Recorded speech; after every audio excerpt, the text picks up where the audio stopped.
Along with my faith in my family, Auburn is everything that I am. My granddaddy, who was an orphan, raised by two older sisters, had a 7th grade education, but had learned a trade. He had learned the textbook business, and in the mid-60s, he made a conscious decision to move his family to this community. At that time, my father was a former college baseball player at the University of Alabama, and he had a young son and a wife in Savannah, Georgia, a corporate accountant. He made a decision to move to Auburn and to go into business with his dad. And those decisions are the whole reason that I sit here before you today. That two gentlemen, one who never knew his mom and dad, and one who was a new dad, made a decision to come to this great community when it was a lot different place than it is today.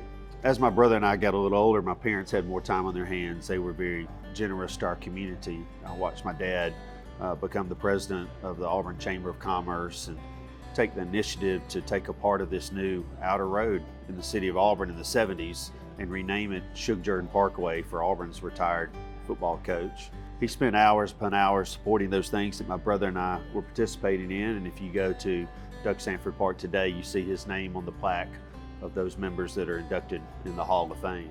My mom and Miss Nancy Peniskovic, who was a registered nurse in our community, led the charge to create and start the first hospice that operated in Lee County. It operated as a nonprofit, and it looked and felt like many nonprofits.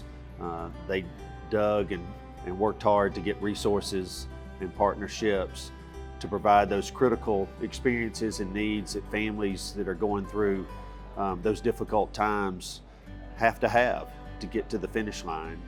And I'm proud of my mom for having passion for doing that. And then today, as many of us experience Bethany House, as we respectfully say goodbye to those that we love the most, it's a great memory for me to know that my mom had a little bit to do with getting that started. When I think about this community, my community that I've lived in all my life, and I think about my granddaddy, who had no formal education and no parents, but came and worked hard, treated people the right way. And I think about my parents who had choices to be in the corporate world and many other areas, particularly the South, but they made those choices to come to Auburn, and they just didn't take from our community, they continued to give. That is part of the reason, and maybe the biggest reason, that Auburn's a successful city today, because many people have made those choices. They have come to Auburn to do life, but they've also come to Auburn to give life to those people and those things that need a little extra help, that maybe need their wisdom and their experiences to be a little better than they are. So Auburn's a special place for a lot of reasons, but primarily it's a special place because wonderful people have chosen to do life here. Auburn, it's easy to love and hard to leave.